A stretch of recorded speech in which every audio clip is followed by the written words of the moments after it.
नमस्कार, बहुत बहुत स्वागत है आपका।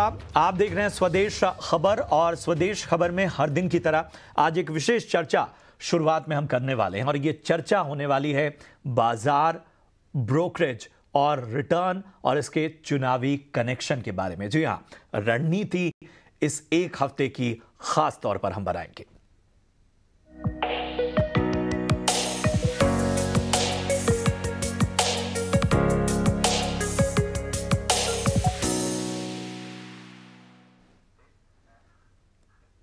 एक जून को 7वें और आखिरी चरण का मतदान और फिर 4 जून को लोकसभा चुनाव के नतीजों का ऐलान। चुनाव अपने आखिरी चरण में पहुंच चुका है, तो बाजार के लिहाज से इन नतीजों के क्या मायने हैं, ब्रोकरेज किस सरकार को लेकर बुलिश हैं, इस पर चर्चा के लिए हम करेंगे। और इसके साथ ही हम आपको 33 साल के आंकड़ों के जरिए यह समझाने की कोशिश करेंगे कि किस पार्टी या गठबंधन की सरकार के दौर में चुनावी साल के दौरान बाजार ने किस तरह का रिटर्न दिया। इस पर हमारे दो सहयोगी सौमीत सरकार और शरद दुबे की खास रिसर्च हम आपके सामने लेकर आएंगे। एक्सपर्ट के जरिए हम समझेंगे चुनाव के दौरान रिटर्न के ट्रेंड को। ये पूरा शो बड़े ध्यान से देखिएगा, क्योंकि हमारी कोशिश ये है कि हम आपको बताएं कि आखिर बाजार, ब्रोकरेज, रिटर्न, चुनाव का ये गणित कहता क्या है और यहां पर आपको आपके फायदे की बात होगी। और इस फायदे की चर्चा में हमारे साथ दो बेहद खास मेहमान जुड़ रहे हैं। हमारे साथ SBI सिक्योरिटीज के head of research Sunny Agarwal जुड़ रहे हैं और इसके साथ ही हमारे साथ kushbohra.com के कुश बोहरा साहब जुड़ रहे हैं। आप दोनों का बहुत बहुत स्वागत। और ये चर्चा बहुत दिलचस्प होने वाली है, क्योंकि हम बहुत स्पष्ट तरीके से हर पहलू को टटोलेंगे, इसके साथ ही आपके फायदे की बात करेंगे। लेकिन इस चर्चा की मैं शुरुआत करूं उससे पहले चुनाव नतीजों पर ब्रोकरेज की क्या राय है। मेरे सहयोगी सौमीत सरकार जुड़ चुके हैं इस पूरी रिसर्च को लेकर। जरा समझते हैं सौमीत से कि ब्रोकरेज का रुझान क्या कहता है। जी सौमीत, बताएं। तो 4 ब्रोकरेजेस के रिपोर्ट्स अब तक आ चुके हैं, IIFL, JM financials, Phillip Capital और बर्नस्टीन। और चारों ही रिपोर्ट्स में हमें एक बात तो पता चल रहा है कि बीजेपी लेड जो एनडीए गवर्नमेंट है वो पावर रिटेन करेगी 2024 इलेक्शंस में। अब अगर वोट काउंट की अगर हम बात करें तो जो रेंज है वो 290 से लेके 360 तक का है। 290 बेयर केस में है, 360 बुल केस में। इनफैक्ट बुल केस में फिलिप कैपिटल एक्सपेक्ट कर रहा है कि बीजेपी को 325 प्लस सीट्स आएगी और एनडीए गवर्नमेंट को 360 प्लस सीट्स आएगी। उसके अलावा अगर आप देखें तो IIFL की एक्सपेक्टेशंस करीब 320 सीट्स की है और बर्नस्टीन की एक्सपेक्टेशंस करीब 330 से लेके 350 सीट्स की है। अब वोटर टर्नआउट एक सबसे बड़ा कंसर्न था मार्केट को लेके, बट ब्रोकरेजेस कह रहे हैं कि वोटर टर्नआउट से कोई भी नुकसान नहीं होगा। 2024 का वोटर टर्नआउट अगर आप देखेंगे तो भले ही 2019 से वो कम है, बट 2019 का वोटर टर्नआउट ज़्यादा इसलिए था क्योंकि उस समय अगर आप देखेंगे तो एक नेशनलिस्ट वेव था पुलवामा अटैक को लेकर, और इसी कारण वोटर टर्नआउट ज़्यादा होने के कारण आप अगर देखेंगे तो ये हमें थोड़ा कम देखने मिल रहा है 2024 में। इनफैक्ट IIFL ये भी कह रहे हैं कि 1967 से लेके अब तक अगर आप देखेंगे तो 3 कंसेक्यूटिव ईयर्स में वोटर टर्नआउट बढ़ते हुए अभी तक हमें कभी नहीं देखने को मिला है। तो अभी का जो वोटर टर्नआउट रेशियो कम है उससे कोई बड़ा नुकसान नहीं होने वाला है। और वो ये भी कह रहे हैं कि बीजेपी गवर्नमेंट को वुमेन वोटिंग का पार्टिसिपेशन ज़्यादा होने के कारण भी फ़ायदा देखने मिल रहा है। अब स्टेट वाइज की अगर हम बात करें तो IIFL का एक्सपेक्टेशंस है कि बीजेपी को मॉडेस्ट गेन्स देखने मिलेंगे उत्तर प्रदेश, उड़ीसा, बंगाल, तेलंगाना और आंध्र प्रदेश के स्टेट्स में। बट जेम फाइनेंशियल का मानना ऐसा है कि महाराष्ट्र, वेस्ट बंगाल और तमिलनाडु के जो स्टेट्स हैं वो स्विंग स्टेट्स हो सकते हैं बीजेपी के लिए।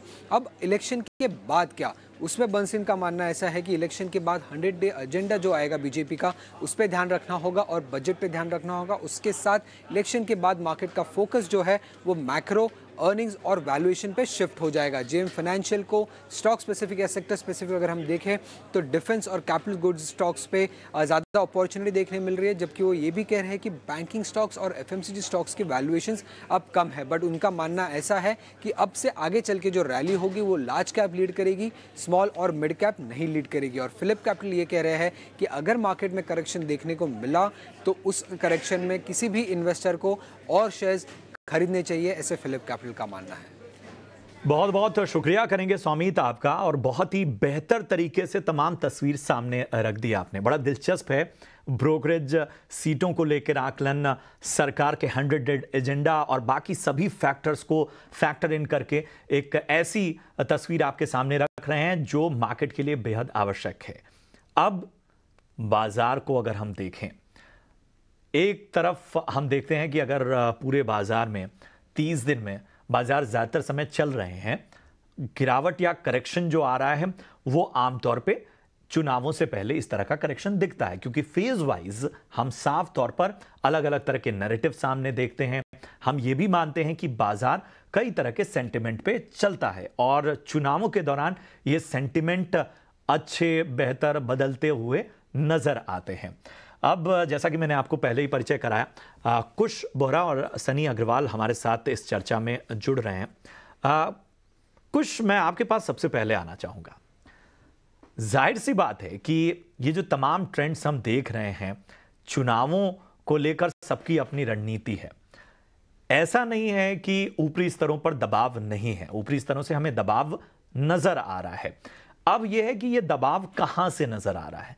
जाहिर सी बात है, मार्केट को ड्राइव करने वाले मिड और स्मॉल कैप पर में ज़्यादा जो हम देख रहे हैं कि बिक वाली नज़र आ रही है।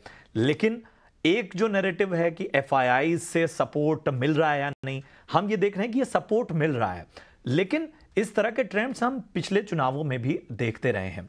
ब्रोकरेज की तस्वीर साफ तौर पर मार्केट ये ऑब्जर्व करके चल रहा है कि मौजूदा सरकार ही रिटेन करने वाली है। हम तमाम कॉरपोरेट से भी जब बात करते हैं तो वो भी उनका भी यही मानना है कि यही सरकार आगे कंटिन्यू करने वाली है। बाजार में जो करेक्शन साफ तौर पर हम देख रहे हैं, उसमें हम ये भी देख रहे हैं कि डोमेस्टिक खरीदारी में भी थोड़ी सुस्ती बीच बीच में नजर आ रही है। अब उसकी एक वजह यह भी है कि चुनाव से पहले क्यों एग्रेसिव बाइंग की जाए, सबका एक अगर हम एक बड़े पैमाने पे देखें, आपको क्या लग रहा है कि बाजार का ओवरऑल मूड, माहौल जो है इन खासतौर पे अब तो बड़े निर्णायक हफ्ते में हम पहुंच चुके हैं, निर्णायक दिनों में पहुंच चुके हैं, बहुत डिसाइसिव ये वीक है, क्या रणनीति होनी चाहिए? जी नमस्कार। फर्स्ट अप आपको, सनी को और सारे दर्शकों को वेरी गुड इवनिंग। वेल मैं एक चीज मानता हूँ विच इज ऑफन माइक्रो जो बिहेवियर होता है कहीं ना कहीं वो भी मैक्रो बिहेवियर में ट्रांसलेट होता है। What do I mean by that? अगर मैं आपसे पूछता कि मान लीजिए इतने बड़े इवेंट के पहले आप अपनी पोजीशनिंग कैसी रखना चाहेंगे, यही सवाल अगर हम हमारे दर्शकों से पूछें या एक आम रिटेल ट्रेडर से पूछें, तो खैर वो यही कहेगा कि हाँ, जिस तरीके की एक्सपेक्टेशंस हैं, बायस हमारा पॉजिटिव होगा बिकॉज इतना बड़ा, लेकिन बिकॉज इतना बड़ा इवेंट है, हम बहुत ज्यादा बड़ी पोजीशनिंग लेकिन नहीं चलना चाहेंगे ऑन आइदर साइड, बराबर। अब देखिए यही चीज ट्रांसलेट हुई है into what the FIIs are doing. अगर आपने डेटा देखा हो लास्ट वीक का, तो रिकॉर्ड लेवल की शॉर्ट सेलिंग पोजीशंस की एफआईआईज की पिछले हफ्ते तक। अब फिर जो हमने निफ्टी में कुछ दिन पहले की बहुत शार्प सी रैली आते हुए देखी, उसमें बहुत बड़ा हाथ उस शॉर्ट कवरिंग रैली का भी था। तो ये क्या हो रहा है?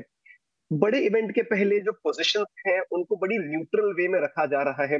एक बायस लॉन्ग की तरफ हो सकता है, क्योंकि जिस तरीके के कमेंट्स आ रहे हैं या जिस तरीके का एक फील जिसे हम कहते हैं आ रहा है, वो कंटिन्यूटी की तरफ आ रहा है इस सरकार की, तो एक बायस पॉजिटिव बिल्कुल रहेगा। लेकिन कोई बहुत बड़ी पोजीशन लेके नहीं जाना चाहेंगे। तो ये हमने ऑलरेडी एक रिटेल लेवल पे भी कह सकते हैं एक सेंस लिया है। एफआईआईज ने तो बिल्कुल वही पोजीशनिंग बना ली है अपनी, चाहे थोड़ा सा लॉन्ग की तरफ शिफ्ट भी हो गए हैं, बट बहुत ज्यादा बड़ी पोजीशनिंग नहीं है। अब हमें लग रहा है कि that leading up to the result date, ये पोजीशनिंग जो है ये थोड़ी कंटिन्यू हो सकती है। और आप जो ये प्रॉफिट बुकिंग देख रहे हैं, जो कल और आज हमने कह सकते हैं एक माइल्ड प्रॉफिट बुकिंग देखी 23,100 के लेवल से, ये उसी का इंडिकेशन है। कोई बहुत ज्यादा बड़ी पोजीशंस लेके नहीं जाना चाहता है, लेकिन बायस यहाँ पे लोगों का पॉजिटिव है। अगर हम लेवल्स के हिसाब से बात करें तो आप देखिए निफ्टी में 23,000 का जो लेवल है, इसके कॉल और पुट में वीकली एक्सपायरी के बहुत ही स्ट्रॉन्ग पोजीशंस बनी थी। यानी लोग यही मान के चल रहे हैं कि अगर कहीं बहुत ज्यादा बड़ा मूवमेंट नहीं आना, इलेक्शन के पहले बहुत ज्यादा बड़ी पोजीशनिंग नहीं होनी है, तो give or take 300 points from this level, 22,700 on the downside and on the upside 23,300 के जो लेवल्स हैं, ये एज अ जोन एक्ट करेंगे running up to the election. तो ज्यादातर पोजीशनिंग जो है आप कह सकते हैं न्यूट्रल हो गई है, बायस यहाँ पे पॉजिटिव है। अगर आपको ये डिप थोड़ा सा और नीचे सरकता हुआ मिले 22,800 22,850 के आसपास, तो आपको लॉन्ग पोजीशन बनानी चाहिए। हालांकि मैं ये भी कहूंगा कि आपकी पोजीशन की मात्रा जो है उसको आप थोड़ा सा इन चेक रखें, पोजीशन साइजिंग जिसे हम कहते हैं उसको आप थोड़ा सा इन चेक रखें, बट बायस यहाँ पे हमें पॉजिटिव ही नजर आ रहा है। कुछ मैं आपके पास अगले सवाल के साथ आऊंगा, तो बड़ा सीधा सवाल है, ये जो 5 दिन हैं ये जाहिर सी बात है कि एक बाजार की रणनीति के हिसाब से तो सही है। यहाँ अगर आपकी अपनी रणनीति अगर आपको रखनी होगी तो क्या होगा और कहाँ नज़र रखनी चाहिए? अगर कुछ आपके सुझाव खास तौर पे यहाँ पर आम निवेशक के हों तो वो भी हमसे साझा करिएगा। ज़रा मैं सनी के पास जाता हूँ। सनी, इसी ब्रोकरेज रिपोर्ट को मैं आधार बनाता हूँ जो कहती है कि साफ तौर पर infra, capital goods, defence, metal और माइनिंग्स, इस तरह के जो सेक्टर्स हैं ये इन पर आपको खासा फोकस करना होगा। थोड़ा मैं और आसान बना देता हूं। मैं आसान इसलिए बना रहा हूं क्योंकि मुझे अपने निवेशक के आज काम की बात करनी है। IREDA, PFC, REC, Mazagon Dock, Suzlon, Inox Wind, NTPC, मतलब शायद लिस्ट बड़ी हो जाए, एनएचपीसी, कोल इंडिया, ये तमाम स्टॉक्स ऐसे हैं जो शायद इन सारे खांचों में फिट बैठते हैं। अगर मैं सनी आपसे कहीं दाम लगाने को कहूं, आपको किसी सेक्टर और खासतौर पे अगर कोई स्टॉक भी आपको पसंद आ रहा हो, मैं लेवल्स की बात नहीं कर रहा हूं, टारगेट्स की बात नहीं कर रहा हूं, बस नजर रखने की बात कर रहा हूं, फोकस करने की बात कर रहा हूं, तो वो क्या होगा? Good evening Prashant ji. Definitely एक बेस केस नैरेटिव यही है कि एग्जिस्टिंग गवर्नमेंट कंटिन्यू होगी, और उसी के चलते जो गवर्नमेंट की जो पॉलिसीज हैं जो पिछले 8-10 सालों से चलती आ रही हैं, जो कि कैपेक्स ड्रिवन ग्रोथ मॉडल हैं, जो जिस तरह से हमने इंटरिम बजट में भी देखा था, और उसी के चलते कहीं ना कहीं एक्साइटमेंट है कि जितने भी इन कैपेक्स ड्रिवन सेक्टर है, weather it is infra, weather it is railway, defence, power, I think ये सभी सेक्टर्स में कहीं ना कहीं एक स्ट्रॉन्ग अर्निंग ग्रोथ और एक एक्सपेक्टेशन है कि ऑर्डर इनफ्लो जो है कहीं ना कहीं आते हुए दिखेगा पोस्ट इलेक्शन। और इसी के चलते मुझे लगता है कि इसमें जिस तरह से रैली डिफेंस और रेलवे स्टॉक में हो चुकी है इलेक्शन से पहले, थोड़ा सा यहाँ एक प्रॉफिट बुकिंग कर लेना चाहिए, ये मेरी राय रहेगी। बिकॉज अहेड ऑफ टाइम काफी ज्यादा स्टॉक चल चुके हैं, स्पेशली पीएसयू, रेलवे सेक्टर और डिफेंस सेक्टर। अगर किसी को रेलवे में एक्सपोजर लेना है तो मुझे लगता है कि जो वैगन की जो स्टोरी है रेलवे वैगन की, जहाँ stocks like Texmaco rail, Jupiter wagon, Titagarh, यहाँ मुझे लगता है कि अभी भी एक फेवरेबल रिस्क रिवॉर्ड रेशियो है, तो रेलवे वैगन के थ्रू कोई स्टोरी राइड कर सकता है। माइनिंग में अगर मुझे लगता है कि किसी को मेटल माइनिंग में प्ले करना हो तो I think Coal India definitely एक सेफ बेट है, looking at the way dividend yield is panning out in that company. इसके अलावा जिस तरह से आज नाल्को के रिजल्ट आए, नाल्को और हिंडाल्को, मुझे लगता है कि अगेन सेफ बेट रहेगा अगर किसी को मेटल माइनिंग में प्ले करना हो तो। रही इंफ्रास्ट्रक्चर की बात, तो इंफ्रास्ट्रक्चर में मुझे लगता है कि companies like ITD cementation, NCC, Welspun enterprises, जो कि काइंड ऑफ रोड्स और वाटर पे फोकस कर रहे हैं, ये 2-3 कंपनीज मेरे रडार पर रहेगी इंफ्रास्ट्रक्चर के तौर पर। इसके अलावा मुझे लगता है कि सिर्फ इलेक्शन ही नहीं के नतीजे हमारे सिर पर नहीं है, आई थिंक मानसून भी बहुत जल्द दस्तक देने वाला है। तो मुझे लगता है कि अल्टीमेटली रूरल इकोनॉमी के रिलेटेड जो कंपनीज हैं, whether it is agri equipment companies या रूरल फोकस कंज्यूमर स्टेपल या ऑटो ओईएम कंपनीज, जैसे हीरो मोटोकॉर्प हो गया, या for that matter Godrej consumer हो गया, तो मुझे लगता है कि एक mix and match kind of growth plus value portfolio की पोजीशनिंग इन्वेस्टर कर सकता है इलेक्शन आउटकम के पहले। तो मेरे ख्याल से दर्जन भर स्टॉक तो आपने ऑलमोस्ट हर सेक्टर को स्कैन करते हुए बता दिए हैं, और जिनमें कुछ अहम स्टॉक्स है, जुपिटर वैगन थे, टेक्समाको रेल था, कोल इंडिया, नाल्को, हिंडाल्को जैसे स्टॉक्स थे। और एक अहम बात, शायद मैं जिस सवाल के साथ आपके पास आने वाला था उसका भी जवाब दिया कि रूरल रिकवरी पे सरकार का बहुत फोकस होगा, जिसमें मानसून को भी एक फैक्टर इन करके चलेंगे। कुछ ज़रा फटाफट से बताइए, आपको क्या लगता है कि ये जो 5-6 दिन हैं हमारे पास, यहाँ जाहिर सी बात है कि एक अप्रोच तो सब लोग सेफ ही रणनीति अपनाना चाहेंगे, चुनाव से पहले क्यों कोई बहुत बड़ा रिस्क लेगा, लेकिन फिर भी आपकी नज़र कहाँ है? आप, अगर मैं कहूँ कि आपको कहीं दाम लगाना हो तो वो कहाँ आप रखेंगे जो थोड़ा सा जहाँ पे रिस्क रिवॉर्ड भी मिल जाए और थोड़ा बात भी रह जाए? तो देखिए, इंसिडेंटली जो स्टॉक्स मैंने चूज किए थे उनकी चर्चा आपने भी कर दी, सनी ने भी कर दी, मैं तो मुझे ऐसा लग रहा है बस अब रिआइट्रेट करने वाला हूँ। देखिए, पीएफसी हमें लग रहा है यहाँ पे काफी अच्छा है। इंफ्रा एंड कैपिटल गुड्स की जो थीम है इस पे ही प्ले करें कि stay with whatever is working, right? क्यों आपको एक्सपेरिमेंट करना है? It's all about making money at the end of the day, right? आपको फैंसी चीजें ट्राई क्यों करनी है? तो पीएफसी आ रही थी, मेरे हिसाब से यहाँ पे काफी अच्छा कर रहे हैं। तो पीएफसी में मुझे लग रहा है कि एक 500 का हर्डल था, ये क्रॉस हुआ है, तो अब एक क्लियर रन इसको मिल सकता है। तो नियर टर्म में 530 555 के टारगेट को ध्यान में रखें, 500 के करीब स्टॉप लॉस लेके चलिए, थोड़ा उससे नीचे। कमिंस इंडिया, ये एक स्टॉक है जिसमें हमने एक अच्छा ट्रैक्शन देखा है। यहाँ भी अगर आप देखें तो हल्का सा कंसोलिडेशन चल रहा है, which is I think a good sign for a stock जिसने बहुत शानदार रनअप दिया है। तो 3925 4050 के लेवल को नजर में रखें। 3725 ये आपका स्टॉप लॉस हो सकता है, मे बी इससे थोड़ा नीचे भी रख सकते हैं बिकॉज मार्केट वॉलेटाइल है। बट बिफोर साइनिंग ऑफ, मैं एक चीज कहना चाहूंगा कि देखिए इवेंट है, और ऐसा नहीं है कि ये इवेंट इंपॉर्टेंट नहीं है, बहुत इंपॉर्टेंट इवेंट है, लेकिन आप पोर्टफोलियो जो बना रहे हैं वो इवेंट के लिए नहीं बना रहे हैं, you are creating it for the long term. तो बियॉन्ड द इवेंट ऑल्सो एक पर्सपेक्टिव लेके चले। और बिल्कुल अगर मान लीजिए मार्केट इलेक्शन की बात कर रहे हैं हम, बट इलेक्शन के बाद किसी तरीके का कोई प्रॉफिट बुकिंग आपको मार्केट में देखने मिले बहुत ही शार्प, जैसे 500 600 पॉइंट का, तो वो आपके लिए एक बहुत अच्छा एंट्री पॉइंट साबित हो सकता है। तो उस चीज को भी बिल्कुल अपनी नजर में बिल्कुल अपने ध्यान में रख के चले। Remember, you are creating a portfolio for a medium to a long term perspective. ठीक है, तो ये एक बेहतर नज़रिया, और इनमें जो अहम स्टॉक की ख़ास तौर पे बात की कुछ ने, उसको नोट डाउन कर लीजिए। आरईसी, पीएफसी, कमिंस इंडिया और बहुत सारे स्टॉक्स की हम चर्चा कर रहे हैं। आप ये पूरा शो यूट्यूब पर रिविजिट कर सकते हैं। अगर आपसे कोई चीज़ मिस हो जा रही है, आप किसी स्टॉक की चर्चा को मिस कर गए हैं, तो ये पूरा शो हम यूट्यूब पे भी अपलोड करेंगे, अपने सोशल मीडिया प्लेटफॉर्म्स पे भी अपलोड करेंगे, तो आप वहाँ रिविजिट करके एक बार फिर से ये तमाम नज़रिया देख सकते हैं। लेकिन फिलहाल के लिए आरईसी, पीएफसी, कमिंस इंडिया, ये जो स्टॉक्स थे जिन पर नज़र आपको रखनी है इन खास दिनों में। अब ज़रा सनी, मैं आपके पास आना चाहता हूँ।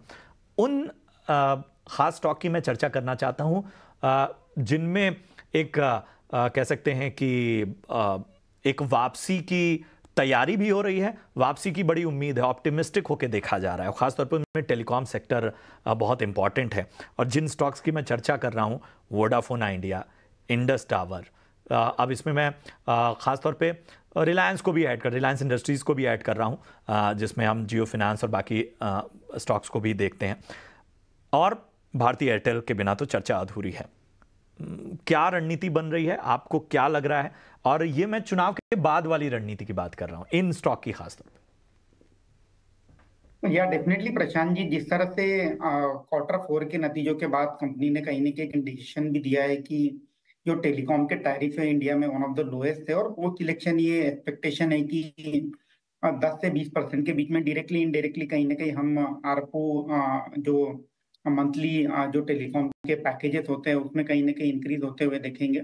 और इसका सीधा सीधा बेनिफिशियरी बट ऑब्वियसली भारतीय एयरटेल, जिसमें कोई दो राय नहीं है, प्योर प्ले टेलीकॉम का प्ले हमें मिल रहा है। तो भारतीय एयरटेल में डेफिनेटली देखने मिलेगा, जियो में देखने मिलेगा जो कि हम रिलायंस के थ्रू राइड कर सकते हैं, वोडाफोन में भी डेफिनेटली देखने मिलेगा। और अगर वोडाफोन में कहीं ना कहीं फाइनेंशियल एंगल से रिकवरी का एक फिर से एक नैरेटिव फिर से तेज होता है, तो इंडस टावर, जिसका एक काफी बड़ा बकाया वोडाफोन के ऊपर है, मुझे लगता है कि 4 से 5 हजार करोड़ रुपए जो वोडाफोन से आने हैं उसका भी एक कहीं ना कहीं एक पॉजिटिविटी दिखेगी। तो मुझे लगता है कि entire telecom sector is in sweet spot. और टेलीकॉम सेक्टर अब मुझे लगता है कि it's more of an consumption story now. अब रोटी कपड़ा मकान, और मुझे लगता है कि मोबाइल फोन ये चौथा बहुत एक इंपॉर्टेंट एस्पेक्ट हो गया है लाइफ का।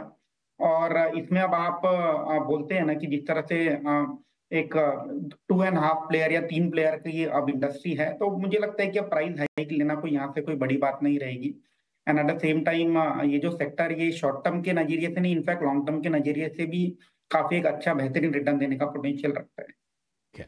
तो ये तमाम स्टॉक्स जिनकी चर्चा हो रही है, आप परेशान मत होइए। मैं कोशिश करता हूं कि ज्यादातर जिनकी चर्चा हो गई है, जिन पे बुलिश नजरिया है, कम से कम उनका नाम तो आपके सामने रख दूं ताकि आपको थोड़ी आसानी हो जाए। तो चलिए शुरुआत करते हैं। तो सबसे पहले पीएफसी, आईआरएफसी, इसके अलावा रेलवे स्टॉक्स में हम खास तौर पे देखें तो आप देखिए जुपिटर वैगन, टेक्समाको रेल, इसके अलावा आरवीएनएल जैसे स्टॉक हैं, मजगांव डॉक है डिफेंस स्टॉक से, अगर हम पावर सेक्टर की बात करें तो यहां पर सुजलॉन है, एनटीपीसी है, कोल इंडिया की भी हमने चर्चा की। ये वो अहम स्टॉक हैं जिन पर आपको निगाह रखनी है, खासतौर पे इलेक्शन से पहले और इलेक्शन के बाद।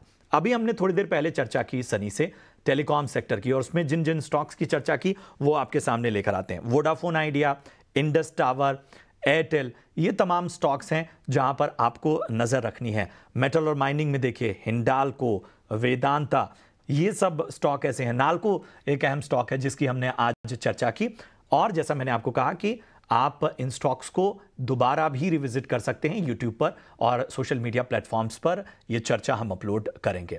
चलिए, यूपीए हो या एनडीए, किस सरकार के दौरान बाजार में सबसे ज्यादा तेजी देखने को मिली, शरद दुबे की एक खास रिसर्च देख लेते हैं।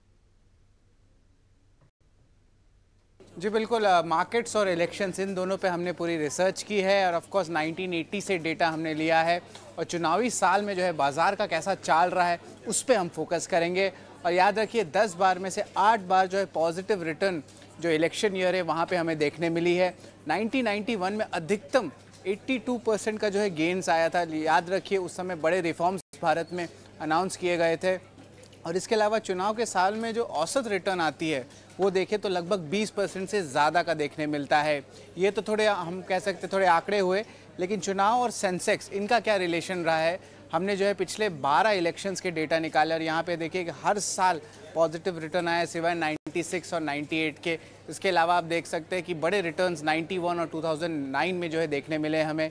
ये है चुनाव और सेंसेक्स का जो है टोटल आप कह सकते हैं ओवरऑल इन्वॉल्वमेंट। सेंसेक्स और चुनाव के नतीजे के दिन क्या चाल रही है उस पर भी फोकस करते हैं। वॉलेटिलिटी तो ज़रूर रहती है, लेकिन आप देखिएगा पिछले 4 इलेक्शंस में 3 बार पॉजिटिव जो है रिएक्शन देखने मिला है बाज़ार को। और ओवरऑल 2024 में अभी तक क्या एक्शन हुआ है वो भी मैं बता देता हूँ। यहाँ पे निफ्टी जो है 6% ऊपर है, वही सेंसेक्स की बात करें तो लगभग 5% ऊपर है, और इंटरेस्टिंगली निफ्टी बैंक वो भी पॉजिटिव में है, हरे में है, 2.4% ऊपर है। तो ये जो है 2024 का जो इस साल का क्या हाल है वो हम देख सकते हैं हमारे स्क्रीन पे। नतीजे वाले में 1 हफ्ते पहले और 1 हफ्ते बाद उसका क्या रिटर्न्स रहा है ये भी मैं बता देता हूँ। लार्जली देखिए पूरा हरे निशान पे है, पॉजिटिव देखने मिला है, सिवाय 2004 में जहाँ पे दोनों ही टाइम्स में 1 हफ्ते पहले और 1 हफ्ते बाद नेगेटिव रिटर्न्स आई थी। लेकिन जो है पिछले 3 इलेक्शन में देखें तो भारी भरकम जो है इंक्रीज़ देखने मिली, और हम भी देख रहे हैं पिछले हफ्ते एक अच्छी रैली भी हमें देखने मिली थी निफ्टी में।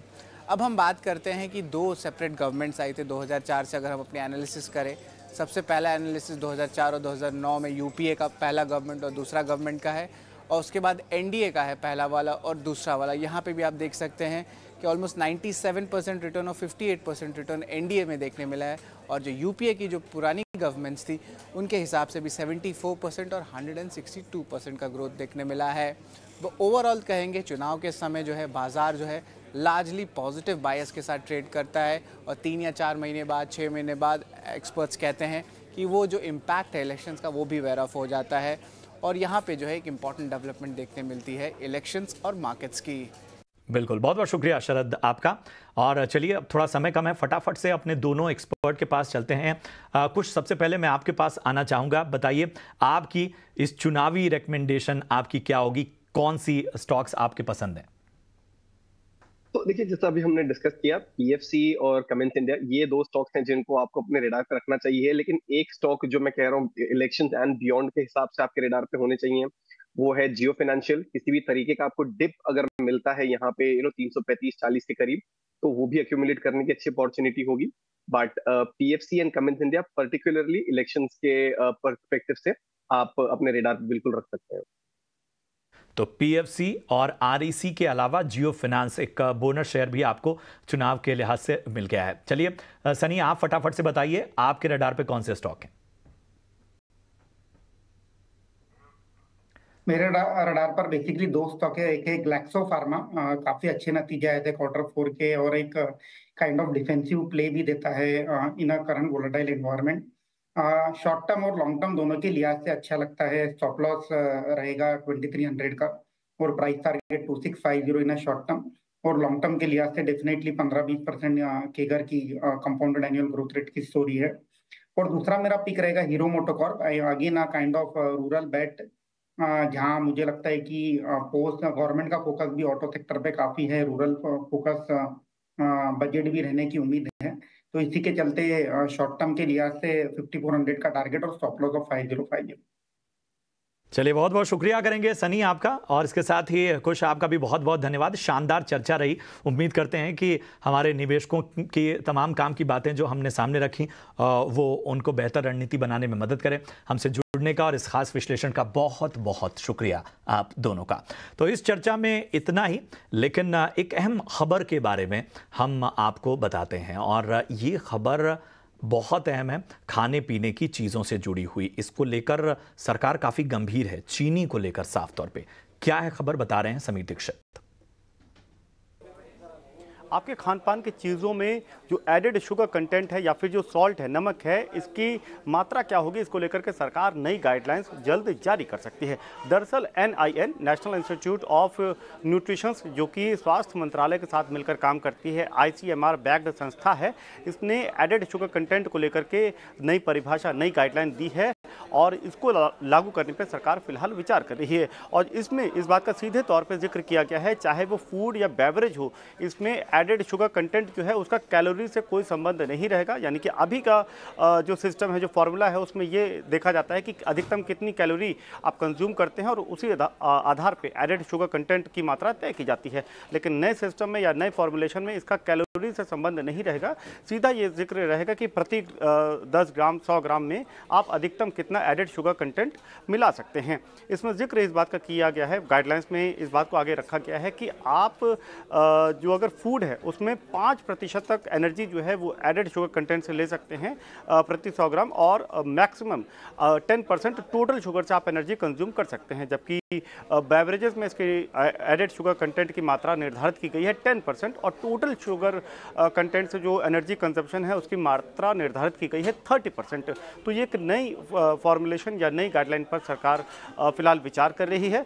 लेकिन इससे एक बात स्पष्ट हो गया है कि जो F&B इंडस्ट्री है, जो फूड एंड बेवरेज इंडस्ट्री है, उसमें एक तरीके से हड़कंप मच गया है, क्योंकि इसका सीधा असर उनकी न सिर्फ जो पैकेजिंग है, जो लेबलिंग है, उस पर सीधे तौर पे इसका असर पड़ रहा है। सूत्रों की माने तो इस नई गाइडलाइन को लेकर के F&B इंडस्ट्री ने एक तरीके से नाखुशी जताई है। ये कहा गया है उनकी तरफ से कि अगर ये लागू होती है तो उनके काम करने के जो पूरा सिस्टम है वो लड़खड़ा जाएगा। उनको नए तरीके से अपने फॉर्मुलेशंस को बनाना होगा। जो उनके सॉफ्ट ड्रिंक्स हैं, जो उनके फूड पैकेजिंग, उसको नए सिरे से उनको तैयार करना होगा, और फिलहाल वो इसको लेकर के उतने ज़्यादा सहमत नज़र नहीं आ रहे हैं। यही वजह है कि सूत्र ये बता रहे हैं कि F&B जो फूड एंड बेवरेज इंडस्ट्री है वो अपनी तरफ से एक रिप्रेजेंटेशन सरकार को जल्द दे सकती है। लेकिन अभी ये गाइडलाइंस जो है वो काफ़ी एडवांस स्टेज पर है डिस्कशन के, और जल्द इसको लागू करने पर सरकार विचार कर रही है। लेकिन F&B इंडस्ट्री का मत ज़रूर इसमें शामिल करना चाहेगी।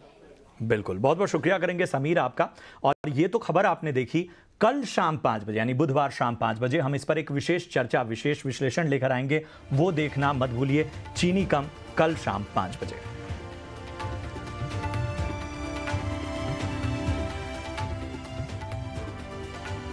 चलिए, इसी के साथ इस बुलेटिन में इतना ही। दीजिए इजाजत। आप देखते रहिए ET नाउ स्वदेश। नमस्कार।